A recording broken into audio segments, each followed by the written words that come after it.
Maswerteng hapon po mga ka-STL. Narito na pong resulta ng STL Rizal para sa araw na to, second draw.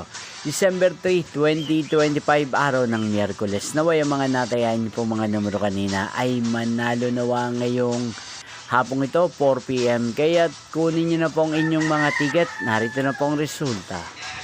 Ang mga numerong nanalo sa STL Rizal ngayong hapong ito, December 3, 2025, 4 PM. Second draw result 27 at 9 in exact order. Again, 27 at 9. At ngayong hapong ito sa STL Rizal, atin pong i-shoutout si Kuya Darwin ng Rizal na araw-araw pong nanonood sa channel na to. Shoutout po sa inyo Kuya Darwin. Sana po ay nasa maayos kayong kalagayan. At sa lahat po ng mga taga Rizal, shoutout po sa inyo. Inyo pong napanood ang resulta ng STL Rizal. Maraming salamat po sa patuloy niyo pong pagsuporta sa aking channel. Magkita-kita pong muli tayo mamayang 8:45 PM. Thank you for watching.